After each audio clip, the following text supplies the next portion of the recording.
Welcome, my lords, to the White City, where you will learn more about Middle-earth and discover differences and similarities between the Rings of Power show and Tolkien's books, and whether Amazon's show, episode by episode, is worth watching.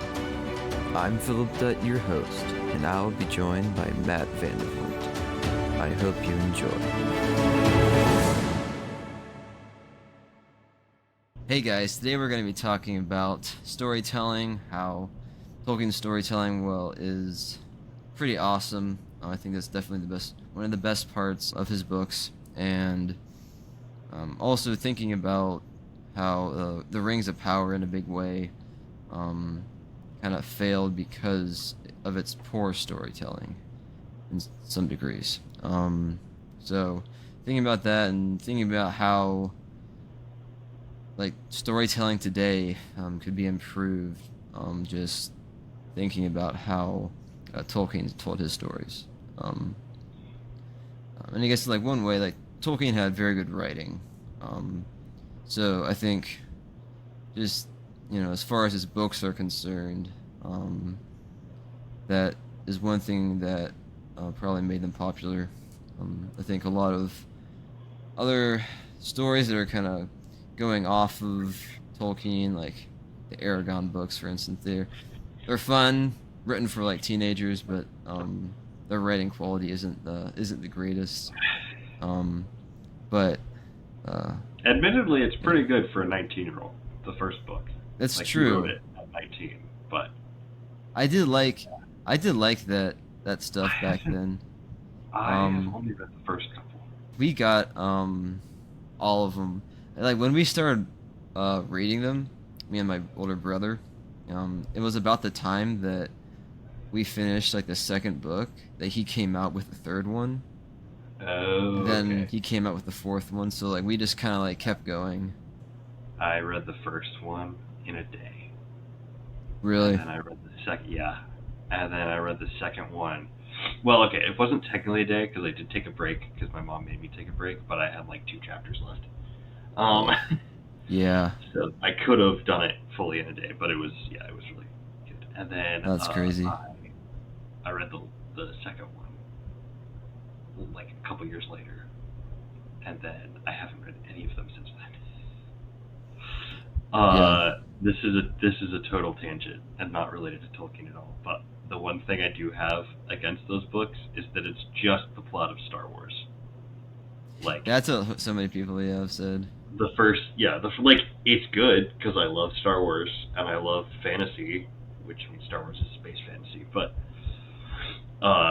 so it's a fun read, but it's not entirely original. Although most writing is not fully original. In fact, most fully original stories aren't very good. There's a lot. The best writers pull from other people, and I think Tolkien, he definitely pulled from other people because, there are stories about rings going back to, the Norse and ancient Greece. And he stole a bunch of dwarf names from the Norse. A lot of this was from the Norse. But he did a very good job of weaving it into its own epic tale that you don't really get in the same, it's very accessible now versus the older stories, which were much more very few people are sitting down and reading The Ring of the Nibelung or anything, and Tolkien put it into his own world with his own mythos, and his own creatures like hobbits and ents and a very particular interpretation of elves, and it's just very interesting. He does a very good job of, as I think all the best authors do, of taking pre-existing elements and refreshing them and presenting them, I guess would be the best way of putting it. Yeah, like he was trying to write epic poetry, so he was going in that tradition. Yeah, it is interesting to that you bring up that because kind of in my mind at least at first you think about um the Lord of the Rings as being like very unique and kind of Oh um yeah. its own thing. Oh, it is, but it is, Yeah. but it isn't. So yeah, Yeah. just but you think then about how all these different fantasy stories have kind of copied off of Tolkien, at this point. It's Yeah. been like, guys, can't you get your stuff from somewhere else? But Yeah, I think we're anyways. getting to a point where people are getting a little tired of Tolkien-esque fantasy stories. So in college, I took a class on fantasy literature. And like before Tolkien, fantasy literature is like fairy tales, and it's like very lighthearted but slightly sinister. The fair folk are all like, "Oh, happy-go-lucky wild trickster people, and if you cross us, you will have thousands of years of bad luck heaped upon your family because we are all powerful or something." Um, and then Tolkien comes along and writes his own world and his own style of fantasy that's like epic fantasy, basically. And that's what it is. It's fantasy written as an epic poem, pretty much. Um, and that's where you start to get things like Dungeons and Dragons and Aragon, and although Aragon comes much later. Um, and really, it's like I think actually Dungeons and Dragons has had a bigger direct impact on most people's perception of fantasy because that's how a lot of people have interacted with fantasy. But Dungeons and Dragons is heavily inspired by Tolkien, like to the extent that in the first edition of Dungeons and Dragons, you had hobbits and balrogs and ents, and then they got sued by the Tolkien estate, and so now you have halflings and Baelors, I think, and pit fiends, which are the other version of balrogs, and then treants, which are like these very specific uh, D&D interpretations of Tolkien's stories. The other big one for Tolkien, the elves are immortal. You know, they live forever unless they're killed. Whereas most modern fantasy tropes have elves just being like very long-lived but still immortal. So you see this in everything from Dungeons and Dragons to the Elder Scrolls to pretty much most modern fantasy stories. So it's fascinating. Again, like another one is like orcs and goblins being different creatures. Like in Tolkien's world, they're the same creature. And in fact, Tolkien's idea of an orc is basically our idea of a goblin. And Tolkien's idea of like the Uruk-hai is what most people think of as orcs nowadays. And it's because, and I think this is true of a lot of things, but I think this is a really good example of it. Like somebody has the idea and they have the specific world that they create, and then it gets standardized slightly differently, still recognizable, but it like sort of becomes a different. It gets filtered through other people, and then that's the standard version of it.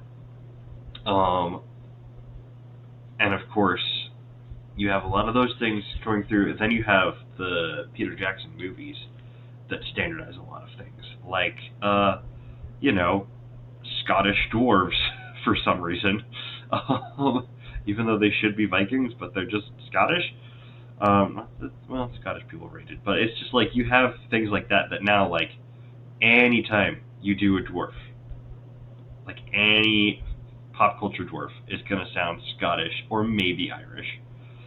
Any sort of halfling is going to sound Irish, or like vaguely British, like low class British, sort of.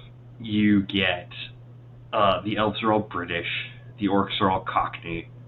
Um, it's just like they're these tropes that we've sort of solidified over time, uh, and it's just really fascinating to me.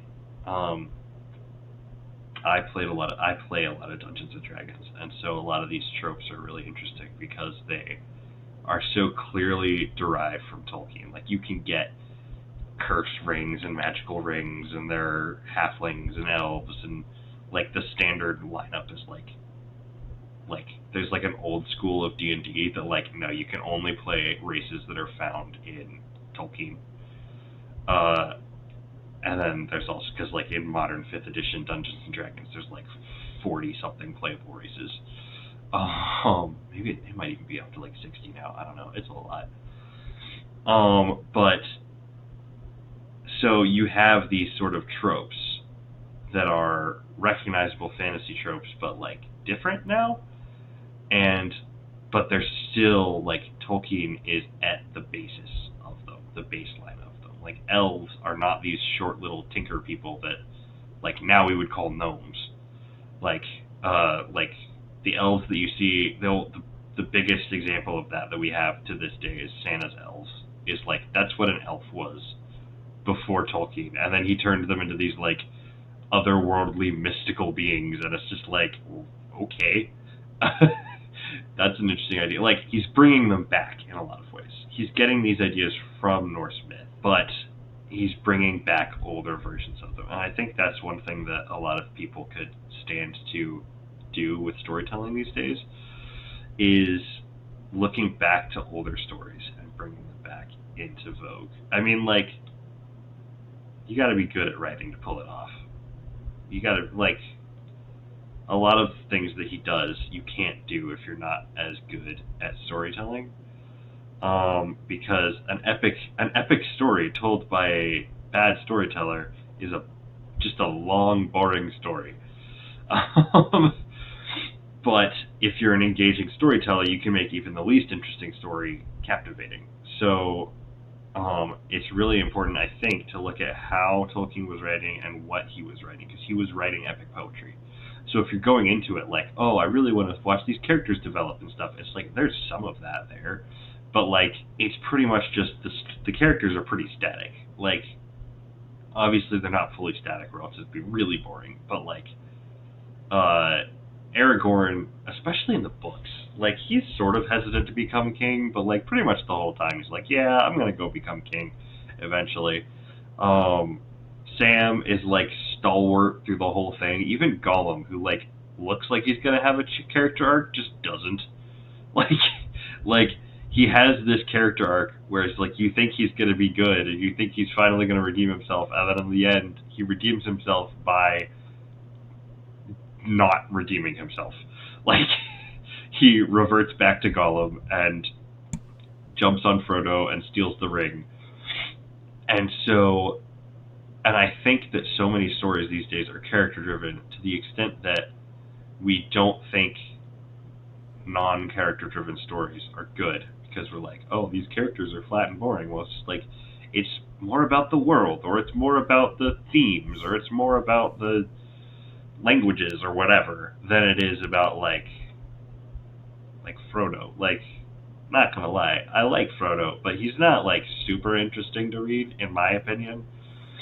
Even in the movies, like you kind of want like, the next scene to happen, you know. Yeah, no. When I was sick and I was rewatching the Lord of the Rings movies like the second time, I just skipped all the Frodo stuff. I was just like, I don't care about this. I want to watch Aragorn be cool. And I think that's a little because again, and I think for the movies especially, like Frodo doesn't work as well on screen just because it's such like a philosophical internal part of the story. Like it's way more about Frodo struggling with this burden, and it's just like it's a whole lot of walking, and that's not interesting in a movie. Whereas the other people are like, you know, fighting orcs and epic cities and big sword fights, and it's just like, okay, that's fun to watch. So Yeah, I get why you'd focus more on that, and why like they added in more Faramir stuff, I believe. I don't really like what they did with Faramir's character in the movie. They made him a little bit more like Boromir 2, when instead he's just like this all-around upright, noble dude. But I can understand why, because they were trying to make it a little bit more character-driven. Like Aragorn in the movie is like, I don't want to be king. And Elrond is just like, dude, if you want to marry my daughter, you gotta man up and be king. And he's like, fine, I'll do it. And then he goes and is awesome. Um, but it's just a whole different vibe, I think. But it's a good vibe. And like, so transitioning to like the show was interesting because it was it was a character driven story in a non character driven world. Like